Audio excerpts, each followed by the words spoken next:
जनवरी के महीने में ज्योति मल्होत्रा पहलगाम जाती हैं। उसके कुछ महीनों बाद वो पाकिस्तान जाती हैं और पाकिस्तान से जब वो वापस आती हैं तो 22 अप्रैल को जम्मू कश्मीर के पहलगाम में एक घटना घटती है जिसमें 26 लोगों की मौत हो जाती है। यह सिर्फ एक इत्तेफाक था या वाकई ज्योति मल्होत्रा का इस मामले में कोई हाथ है? नमस्कार, मैं हूं वैभव दीक्षित। देर रात दो बड़े खुलासे हुए जिसमें पहलगाम हमले में ज्योति मल्होत्रा का नाम जोड़ा जा रहा है। यह कहा जा रहा है कि हो सकता है कि ज्योति मल्होत्रा का पहलगाम हमले में कोई कनेक्शन हो। वो दो बड़े खुलासे क्या हुए हैं, सबसे पहले उस पर नजर डाल लेते हैं और इस मामले पर भी बात करेंगे कि ज्योति मल्होत्रा पहलगाम में जब गई थी तो जनवरी का समय था जब वहां पर टूरिस्ट नहीं आते, यानी कि प्रचंड ठंडी होती है तो उतने समय वहां पर टूरिस्ट नहीं आते हैं। तो वहां पर ज्योति मल्होत्रा करने क्या गई थी? चलिए सबसे पहले एक बड़े खुलासे की तरफ से इस खबर को शुरू करते हैं और ये पहला खुलासा ये किया गया कि जनवरी 2025 में ज्योति मल्होत्रा पहलगाम गई। जो मैंने आपको बताई, एकदम बेहद ठंड, जब प्रचंड ठंड होती है, अपने सुप्रीम लेवल पर ठंड होती है, तब वहां पर ये पहुंची।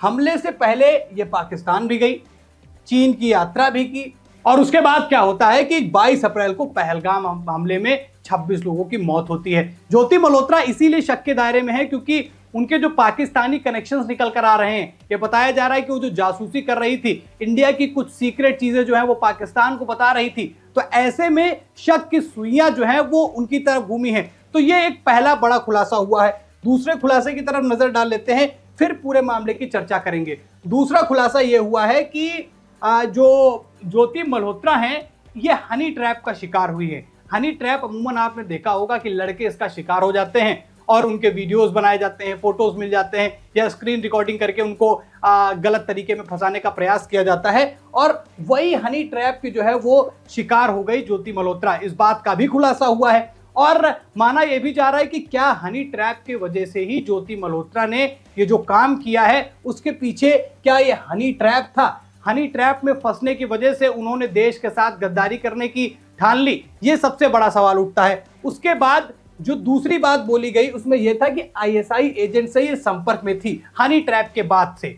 अब शक की सुइयां घूमेंगी तो है, लेकिन ये जो एक नया मोड़ लेता हुआ नजर आ रहा है कि क्या ज्योति मल्होत्रा के साथ मजबूरी का फायदा उठाया गया? ज्योति मल्होत्रा जो कि एक यूट्यूब ब्लॉगर हैं, अलग अलग देशों में जाकर ब्लॉग्स बनाती हैं और पाकिस्तान में इनके जिस तरीके के संबंध निकले, वहां के बड़े बड़े लोगों से, वहां के प्रधानमंत्री से, वहां के सेना के बड़े अधिकारियों से जिस तरीके के इनके संपर्क निकले, उसके बाद से शक के घेरे में आई।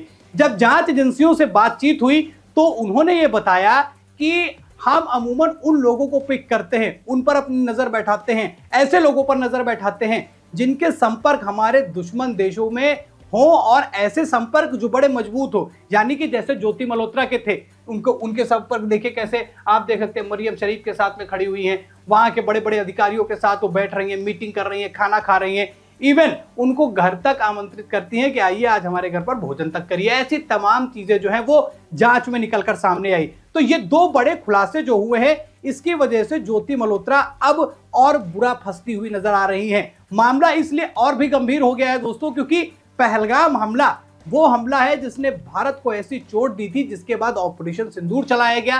फिर पाकिस्तान पर भारत ने हमला किया, पाकिस्तान में तमाम एयरबेस उसके बर्बाद किए, आतंकी ठिकानों पर मिसाइलें गिराई गई, तमाम चीजें हुई और बहुत एकदम तनावपूर्ण माहौल हो गया, युद्ध स्तर की तरफ चीजें आगे बढ़ने लगी थी। लेकिन उसी बीच जब मामला शांत होता है, सीज फायर की बात हो जाती है, उसके बाद एक नाम निकल कर आता है ज्योति मल्होत्रा और ज्योति मल्होत्रा पर यह आरोप लगते हैं कि वो भारत की खुफिया जानकारी पाकिस्तान को दे रही थी। अब ऐसे में ये जो हनी ट्रैप वाली बात बोली गई है, इसने एक नया एंगल दिया है बातचीत को, जांच को, क्योंकि क्या मजबूरी का फायदा उठाया गया और क्या अगर ऐसा हुआ था तो देश के साथ गद्दारी करना ही विकल्प था या फिर कानूनी प्रक्रिया का सहारा लेकर बचा जा सकता था?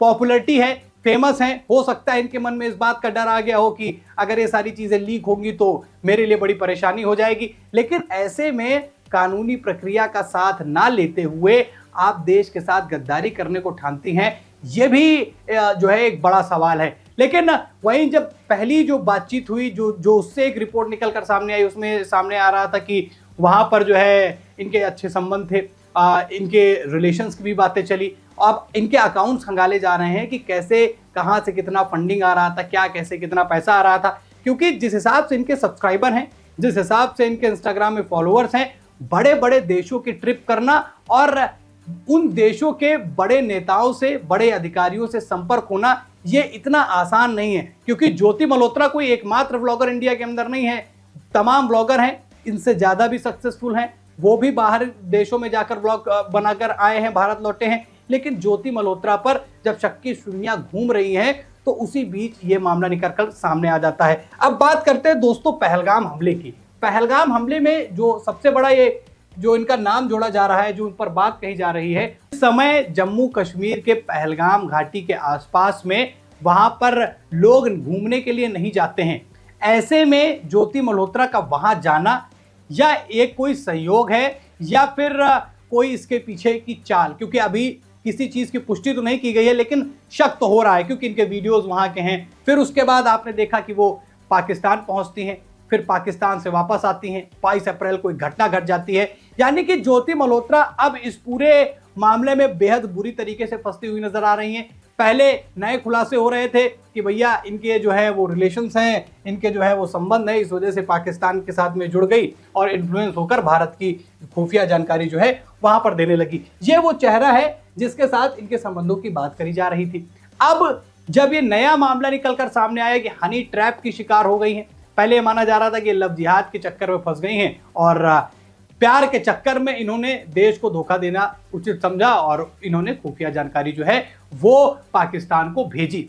अब क्या जानकारी भेजी है अभी इस बारे में कोई बड़ा खुलासा नहीं किया है, ना ही इन्होंने इसको कोई अभी कबूलनामा इनका इस पर आया है। बस ये जांच में निकल कर आया है कि जो इनकी पुरानी रिपोर्ट्स कहती हैं, जो इनके ब्लॉग्स कह रहे हैं कि पहलगाम जाना, पाकिस्तान जाना, चीन जाना, ऐसे दुश्मन देशों के पास जाना जहां से हमारा तनाव भरा माहौल रहता है, खासतौर पर पाकिस्तान में, पाकिस्तान की अपने ब्लॉग में तारीफ करना। आपने एक सोशल मीडिया पर वीडियो भी देखा होगा जिसमें ये पहलगाम हमले का जो आरोप है वहां के लोगों पर भी लगा रहे कि सरकार की जिम्मेदारी बनती है, पर लोगों की भी जिम्मेदारी बनती है। तमाम तरीके की बातें उन्होंने इस वीडियो में कही। उन्होंने पहले पहलगाम हमले को लेकर कैसे पर्यटकों पर ही निशाना साधा है वो जरा सुनिए। इसमें गवर्नमेंट की ही नहीं बट हर उस नागरिक की रिस्पॉन्सिबिलिटी है जो घूमने जाता है, जो जिसको वॉचफुल होना चाहिए। सिक्योरिटी मैं जानती हूँ कि कश्मीर में हर जर्रे जर्रे पर, चप्पे चप्पे पे सिक्योरिटी होती है, इतने आर्मी के, इतनी पुलिस के फोर्स होती है वहाँ पे। फिर भी अगर ये चीज़ हुई है तो कहीं ना कहीं हम भी कसूरवार हैं, हम भी दोषी हैं, क्योंकि ऑफ कोर्स ये चीज़ जो है वो हमारी बिना नॉट मतलब वॉचफुल नहीं थे हम, जिसकी वजह से ये चीज़ हुई। हम लोग को वॉचफुल होना चाहिए, हमें रिस्पॉन्सिबल होना चाहिए। अगर उन टेररिस्ट को कोई भी सपोर्ट कर रहा है तो उनको सपोर्ट कर रहे हैं तो वी आर नॉट इंडियन। अगर हम लोग ही करप्ट हैं, हम लोग ही गलत हैं, तो वो चीज़ बहुत ज़्यादा झकझोर करने वाली है। किसी भी कंट्री के लिए वो बहुत ज़्यादा गलत है।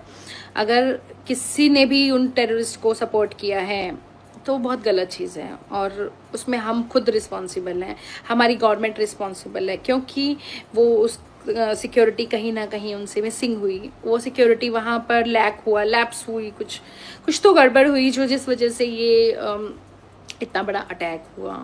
और अभी तमाम सबूत जो है वो ज्योति मल्होत्रा को फंसाते हुए नजर आ रहे हैं और ज्योति मल्होत्रा खुद इस मामले में फंसती और उलझती हुई नजर आ रही हैं, क्योंकि दिन पर दिन बड़े खुलासे और उन खुलासों में दुश्मन देशों के साथ में संबंध और खास तौर पर ये पहलगाम घटना में जो इनका लिंक निकल कर आया है, ये इनके लिए बड़ी मुसीबत बन सकता है। क्या लगता है आपको, क्या वाकई ज्योति मल्होत्रा जब जनवरी में पहलगाम गई, वहां पर वो घूमने गई, ब्लॉग बनाए, मजे लिए, उसके बाद वो पाकिस्तान गई, पाकिस्तान से लौटकर जब आई तो फिर पहलगाम की घटना घट गई। क्या वाकई इसमें ज्योति मल्होत्रा का कोई हाथ है या फिर ये जो शक की सुइयां घूम रही हैं ये सिर्फ शक तक का ही है?